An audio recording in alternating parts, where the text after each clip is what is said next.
বড়পুকুরিয়া তাপবিদ্যুৎ কেন্দ্রের যান্ত্রিক ত্রুটির কারণে বন্ধ রয়েছে ৩টি ইউনিটে। উৎপাদন বন্ধ হয় বিদ্যুৎ সরবরাহে ঘাটতির শঙ্কা দেখা দিয়েছে। বিস্তারিত জানাতে সহকর্মী গোলাম নবী দুলাল রয়েছেন বড়পুকুরিয়া তাপবিদ্যুৎ কেন্দ্রে, সরাসরি যাচ্ছে তার কাছে। দুলাল। বড়পুকুরিয়া কয়লা ভিত্তিক তাপ বিদ্যুৎ কেন্দ্রের ৩টি ইউনিট কিন্তু বন্ধ ঘোষণা করা হয়েছে।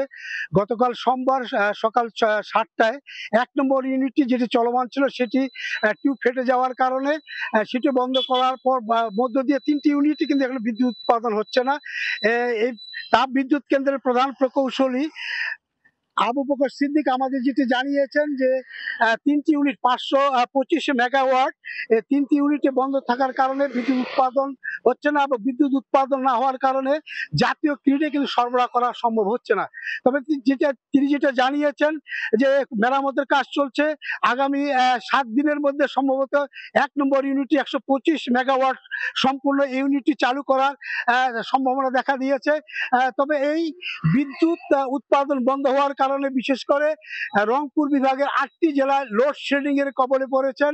বিশেষ করে এর প্রভাব পড়েছে কল কারখানা এবং শিল্প যারা মালিক রয়েছেন তারা যেটা বলছেন যে এই বিদ্যুৎ না থাকার কারণে ঘন্টায় ঘন্টায় বিদ্যুৎ আসে এবং যাওয়া আসার কারণে কিন্তু প্রচন্ড সমস্যা হচ্ছে, এবং এই সমস্যার কারণে তারা বলছেন যে ব্যবসা বাণিজ্যের অনেক ক্ষতি হচ্ছে। তবে প্রধান প্রকৌশলী জনাব আবু বকর সিদ্দিক যেটি তার সঙ্গে যোগাযোগ করলে তিনি জানিয়েছেন যে বৃহস্পতিবার অর্থাৎ ৩ নম্বর ইউনিটটি ২৭৫ মেগাওয়াট, এই ইউনিটটি আপনার বৃহস্পতিবারে আপনার বন্ধ হয়ে গেছে। এখানকার যেটা টানেল সেটিকে বাস্ট হওয়ার কারণে আপনার এটা বন্ধ করে দেওয়া হয়েছে।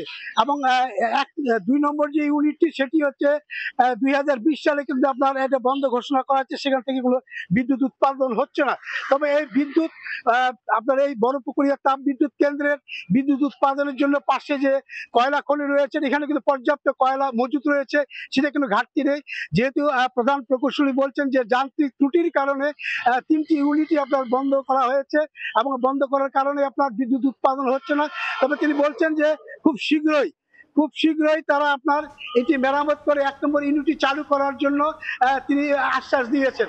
তো আমার কাছ থেকে বড়পুকুরিয়া তাপ বিদ্যুৎ কেন্দ্র থেকে সর্বশেষ এই ছিল। দিনাজপুর বড়পুকুরিয়া তাপবিদ্যুৎ কেন্দ্র থেকে যুক্ত ছিলেন সহকর্মী গোলাম নবী দুলাল।